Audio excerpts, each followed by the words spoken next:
today I'm doing something extra special.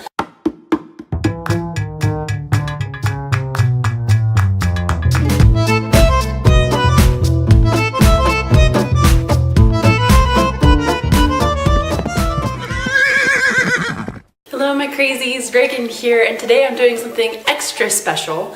For those of you who do not know, I am actually a professional artist, and today I have a special treat, and I'm going to show you how I draw a realistic horse. This is one of my favorite things to do. I cannot wait to show you guys. It's going to be a lot of fun. Let's get into it. Hey guys, this is Reagan with voiceover.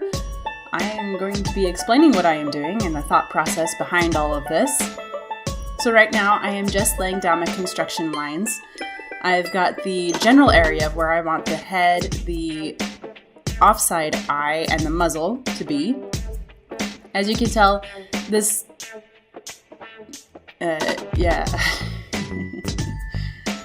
As you can tell, the proportions aren't quite correct right here. I'm still testing things out, eyeballing it, making sure that everything is exactly where I want it. Like right here, the chin is just a little bit too close to the mouth. So kind of widening out right there. That's nice, much better. And then I correct where the eyes are going to go, because had I followed that line, that would have been way too high on the head. That would have looked really derpy. Here I'm just marking where I want the nostril to be, as well as where I want the lighting on the nostril to be. And I get started on the eye. And of course, I always draw with very, very, very light strokes at first, because I don't want it to be too difficult to erase or to show through the final piece. And then I go over it with a little bit of a stronger stroke. Again, just marking down where I want everything to be, and the chin is just a little bit too high there. I'm sure I fixed that in just a second. Marking down where I want the shades and where I want the light. And of course I'm using a reference picture to kind of help me out here. I don't ever show it just because what I came up with is pretty different from the original photograph. I mostly just like to know the exact anatomy, where I'm going, and of course the lighting and the shading and all of that. And I had to erase that ear because it was too low on the head. There we go, that's much better.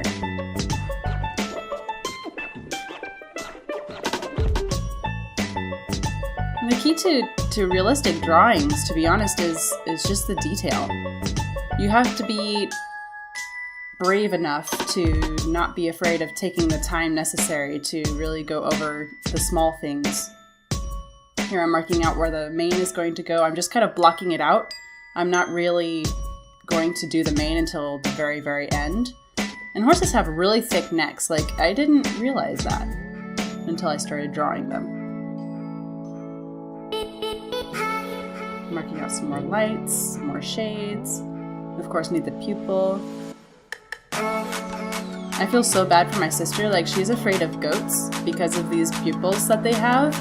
Like the horizontal oval kind of thing.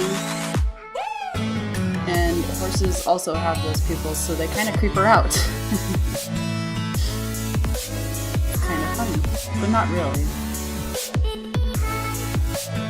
Getting out some more shade blocking there, knowing where I want my light to go.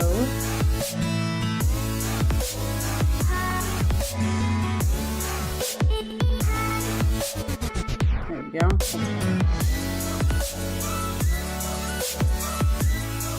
Going to make sure that I know where my where I want my decision lines to actually go. And I'm happy with where the eye is and how big it is, etc. So I'm just going to solidify it, start coloring it in. Make sure I'm using the various pressure points on the pencil, not the pressure points on the pencil, but various pressures on the pencil, to make sure that the dark shades are dark and the light shades are light. And I'm not using anything fancy right now. I'm just using a simple Ticonderoga No. 2 pencil, which is one of my favorite pencils. It's not professional for an artist at all, but I'm just having fun here. as well as what's called a pink eraser. They're my favorite erasers of all time. They're so nice. But I also want to keep the eraser on the pencil just to kind of do the detail, which you'll see towards the end here. So here I was starting to solidify my lines a little bit, kind of mark out where I want those really deep shadows to go, and show lots of contrast.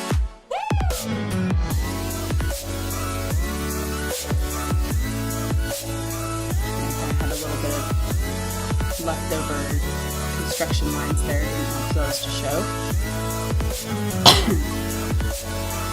I swear I do cough like every single time I record. It's crazy.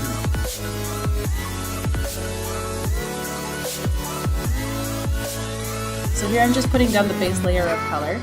This kind of helps to color the entire thing, because then I am able to create where I want like no color, as well as it kind of adds more contrast, I think. Versus, you know, if you just left it blank and then you just went over it with the darker colors first, it just wouldn't make any sense. It's a lot easier to just fill the whole thing and then erase where you don't want it to be. In my opinion. Maybe some artists will disagree with me there. But I want it to be very, very, very light. And here I come over with the darker shades. This is kind of the horse's cheekbone, which I don't know if I was very content with, to be honest. It seemed to kind of pop out too much. Probably should have gone a little bit lighter with the shading, but that's okay. It still turned out pretty well, I think.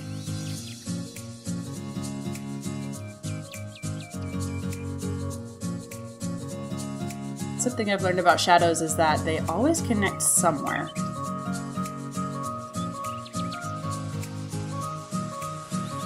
They're not just randomly placed on the face or the body.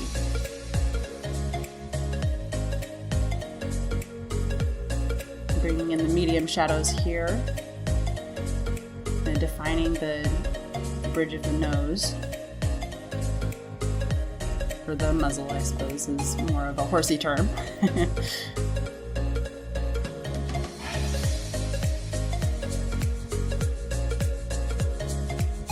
Marking where I don't want my shadows to be, because if I don't plan ahead, then it's just going to look like crap. Marking underneath the mane.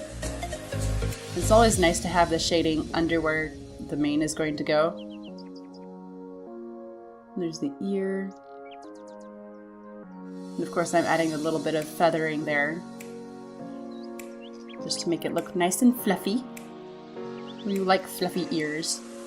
Fluffy ears are so cute!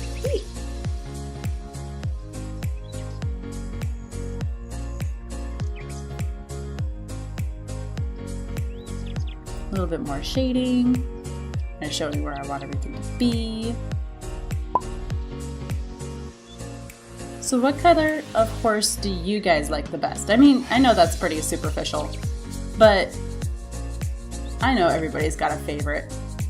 Well, except maybe me. I don't know if I can pick a favorite.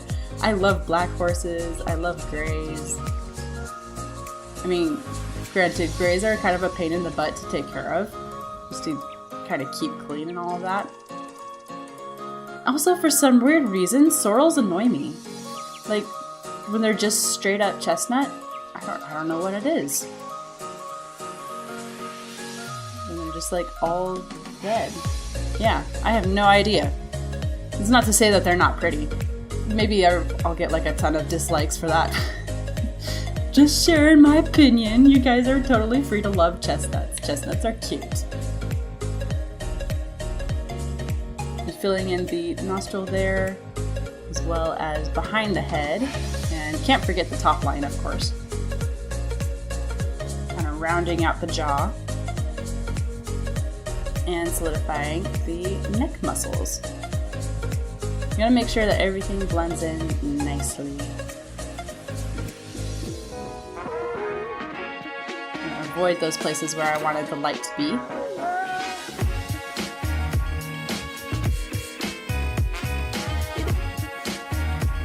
So this took me a couple of hours to record. I think it was like 2 hours-ish.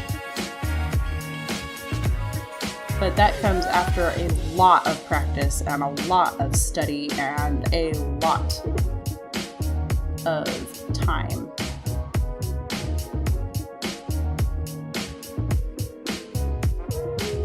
So when an artist's charging a certain amount for their pictures, it's not just for the time spent. Oh, there's some eyelashes there. Can't forget those eyelashes. It's not just for time spent, it's for, you know, the skills that they've accrued over years and years and years of practice and study. And I fully believe anybody can become an artist. It depends on what time you're willing to spend learning the craft, because it is definitely a learning curve. Some people are naturally better at it than others, but that doesn't matter much. Filling in the ear. Again, want those nice fluffy ears. Every time I pause, I'm just checking my reference, just making sure I know where all the shadows are and the light goes. Make sure that it looks nice and fluffy, because we love fluffy ears. All the fluffs. Yeah, they're so cute. Of course, the rest of the fluff's on the other ear. Make sure I have a little bit of fur on the forehead and the back of the neck.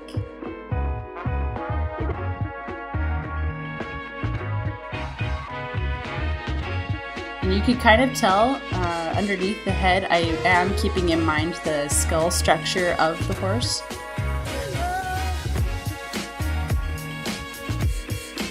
Make sure that everything looks right and that the horse isn't completely wonky.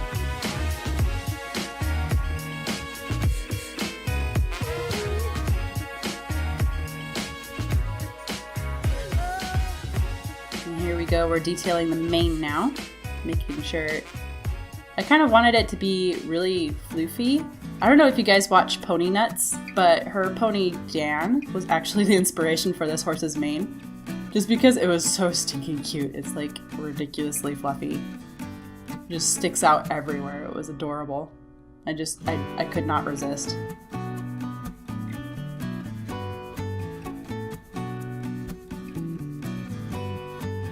Making sure everything looks natural and that it's going in the correct direction.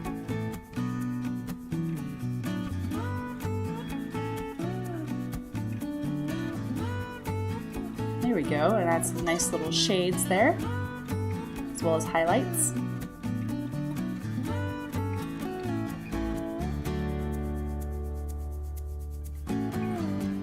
I wanted to darken those highlights around a little bit, just because they were a little too glaring. You don't want too strong of a light there. I'm defining the eye a little bit more.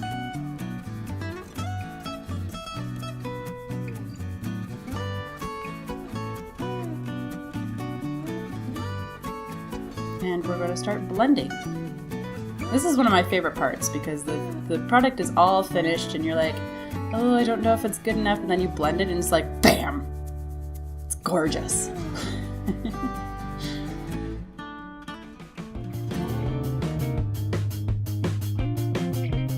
Blending, blending, blending, trying to avoid the mane. And I sometimes forget the back ear to kind of blend it. That drives me nuts sometimes. And we're giving some more definition after the blend, because sometimes the blending process kind of takes away my defining lines, which is a little annoying, but you know. Making sure my outer silhouette is nice and defined. And what I like to do is I just like to erase around the edges of the drawing, because most of the time when I'm sketching, the lead will just get everywhere. And I kind of like to leave it just as kind of an artsy background, and then I race around the horse, just like an outline. And it kind of gives the horse kind of this adorable halo effect. And this is what I was talking about in adding the details in my erasing. Just use the small ones there just to create kind of a fur effect at the top with the ears, as well as some rim lighting on the jaw and on the muzzle. And around the lips as well. It adds a little bit more definition.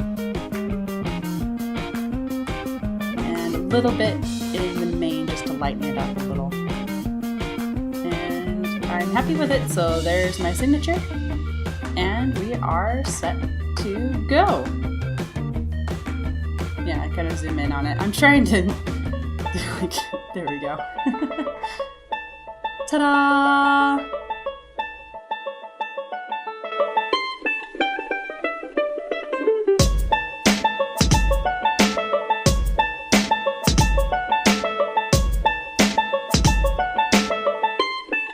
I hope you guys enjoyed this video. I know I had a lot of fun making it. Be sure to leave a comment down below on if you guys would like me to do this again, or on what horse breeds that you would like me to draw next. Go on and click that subscribe button and the notification bell so that you don't miss a single episode. Be sure to give this video a big thumbs up so that I know you loved it. Keep the crazy and horse crazy, y'all. See you next time.